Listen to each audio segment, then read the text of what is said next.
Welcome back to another lesson from FlatsClass University. Today, we are going to talk about how experienced anglers choose leader length and pound test under various conditions. Some of us take the approach that all you need is a leader setup of 24 to 30 inches long, with a range of 20 to 30 pound test for all inshore fishing, period. But over time, I have learned that is not the case when facing certain scenarios, like the one you are watching now.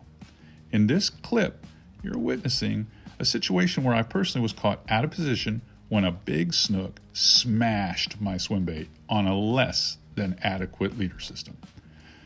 That leader was set up for some cold water speckled trout fishing that I was doing earlier in shallow potholes.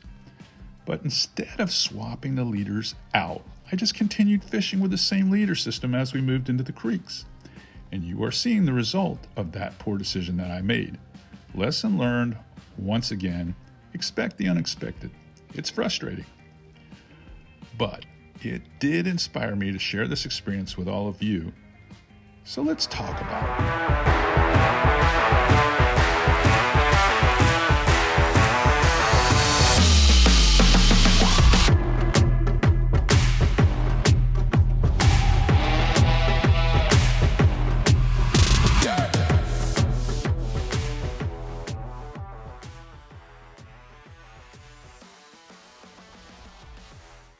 Okay, let's dive right into this.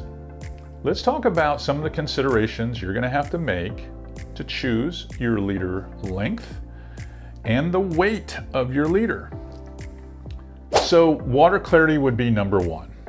The cleaner the water, the clearer it is, the longer the leader length is probably going to need to be. And that's because you want a big buffer between the lure and the braid material to give that distance to those wary predators.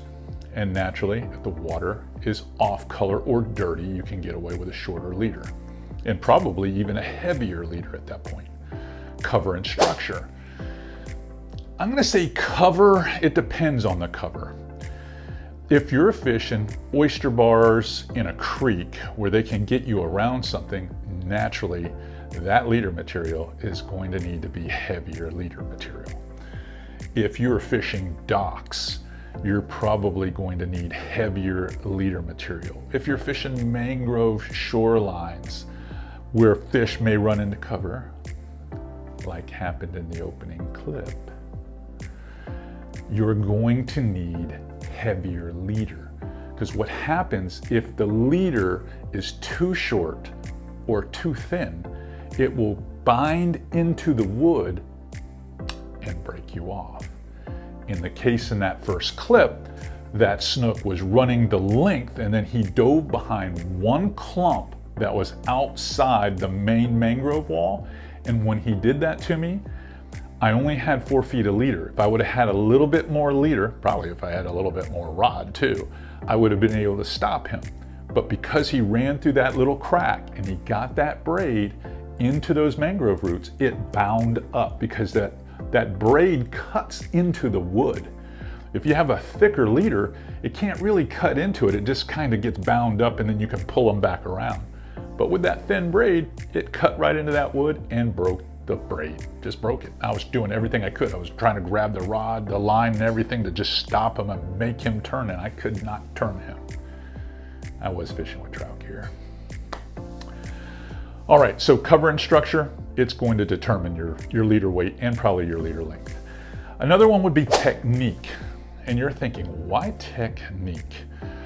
Well, obviously, if you're fishing topwater, you're gonna use a short leader. The leaders are going to be anywhere from 12 to maybe 20 inches long, somewhere in that range. Most of the time when I tie topwater leaders, they're a little heavier. They're like in that 30, sometimes even 40 pound class, depends on what I'm targeting. And I like them short because I don't want to have a belly in the line with a long leader, so it diminishes the action on the topwater surface plug. So shorter leaders are there. But let's just say that you want to work a Ned rig. Well, a Ned rig, I use a very long leader. I use a long leader in that case. And if I'm using a 6-foot leader, I want it to be a long, light leader. Why would I do that? It's because those predators are going to get a long look at this bait because I'm moving it so slow. Now, if I'm fishing a reaction bait, let's just say I'm fishing a spoon. If I'm fishing a spoon, I don't need a long leader. Probably need a leader maybe 30 inches long, if that. 30 inches long, because that's a chase bait. They're going to chase that bait through the water. So in that case, in that technique, probably not going to need it. So you see where I'm going. It's kind of common sense when it comes to technique, what you might need. The faster the lure movement, probably the shorter the leader. And the slower the rod movement and reel movement, probably the longer leader you're going to need. Lastly would be target species.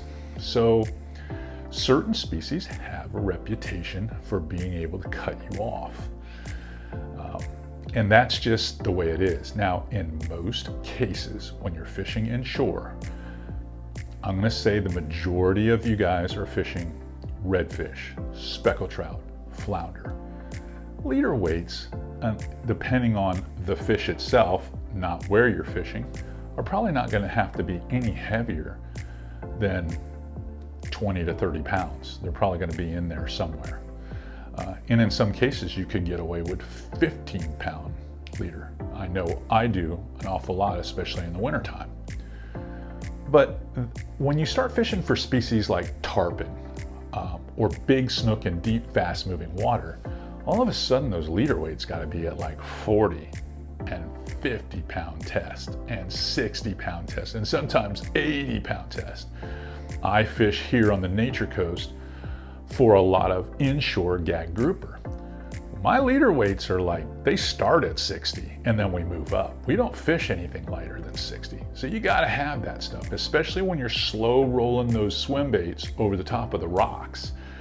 You want something that they don't see too often, so you gotta have a little bit longer leader, but you definitely want that strength. You're gonna need it because you might have to pull them around a rock or two or out of a hole. So you want that strength. So that's kind of common sense. But let's just say you're fishing for bonefish in Biscayne Bay. Well, bonefish, they're taking a long look at that little bug's jig that you're throwing out there, or if you're slinging a fly to them. And that's where 15 and 20-pound fluorocarbon leaders work best, and fish that have that great visual acuity. So think about where you're targeting your target species, and then do they have that rough, abrasive mouth that could abrade the leader and break you off. But I use that as a lesser, I'm gonna say, consideration than the first three. All right, moving on. Mono leader versus fluorocarbon leader. Now this has been a point of contention amongst anglers forever. And I'll share this with you. It comes down to personal preference, all right? I believe there are instances where mono might be the better choice, especially when I'm fishing offshore, or if we were to do natural bait presentations where it doesn't make sense to spend extra money on fluorocarbon. When I fish topwater lures, makes more sense to have a mono leader. Times like that, mono leaders are fine. They're fine. What are some of the strengths of mono leaders?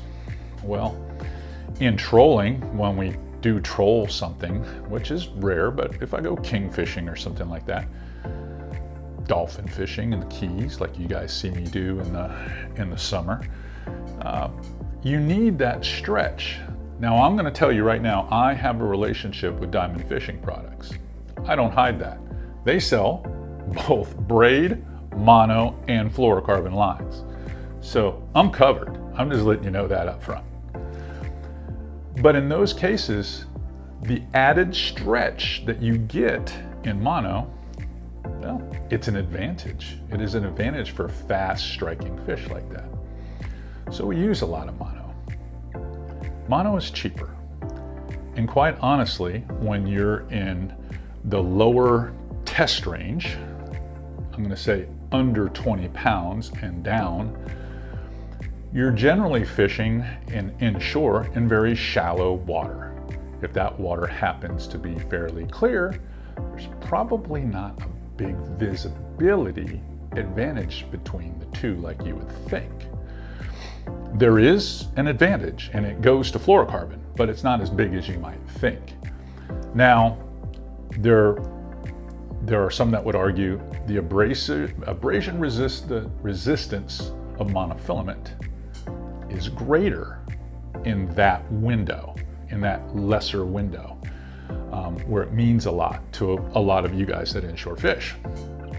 But that's because those monofilament leaders are thicker, like they're thicker than the fluorocarbon leaders in that weight range, in that 4 pound to 20 pound range, for sure. So, I mean, that's going to happen. But there is another side to the mono story that's not told as much. Once you start reaching up to that 40 and 50 and 60 pound weight leader material, when you're fishing for grouper, tarpon, big snook, then the visibility advantage is definitely going to start going toward the fluorocarbon leader guy, for sure. It's just going to. And the stark reality of the abrasion resistance with those larger diameters in real world conditions, catching gag grouper and tarpon, and it's not going to play as easy or as obvious, because you don't want that stretch in those lines at that point. You don't want it to stretch. You want, well, let me tell you some of the advantages that you're paying for with fluorocarbon leader. Probably number one is more sensitivity. Because the molecular makeup of fluorocarbon is much denser than monofilament, it transmits or transfers bite detection much better. It also will give you a good idea on what type of bottom makeup that you have too, because you're going to feel it. You're definitely going to feel it, where that is much more dampened with a monofilament leader, especially the longer the leader. Sink rate. Now, the sink rate of a fluorocarbon leader, it's going to pass through the water column faster as it sinks. Now, monofilament kind of floats, kind of doesn't. It does sink. It's a little negative. It just sinks a lot slower, which puts a big arc in the line. And in a deeper presentation, that's very noticeable for sure. So the sink rate is a little bit greater. So you're going to achieve greater depth, and you're going to achieve it with thinner diameter line, because it's going to fall through the water even faster. Because as you move up in weight, monofilament is typically still a little bit greater diameter than fluorocarbon. So it's going to get to the fish even faster. Lower stretch is what fluorocarbon gives you the advantage. But the hook setting power with fluorocarbon, moreover, monofilament, is significantly greater, especially with longer lengths of it, for sure. And in my cases, with bigger fish or bigger hooks, it's going to mean something to you. And the other thing is, monofilament leaders have to be changed pretty often. Here's why. Monofilament, believe it or not, absorbs the water that surrounds it. Over time, it does that. So every trip, you're changing the leader out on monofilament leaders. You do not have to do that with fluorocarbon. You might have to change out down here where it gets chafed up closer to the lure itself. But typically, you don't have to change out fluorocarbon leaders that much.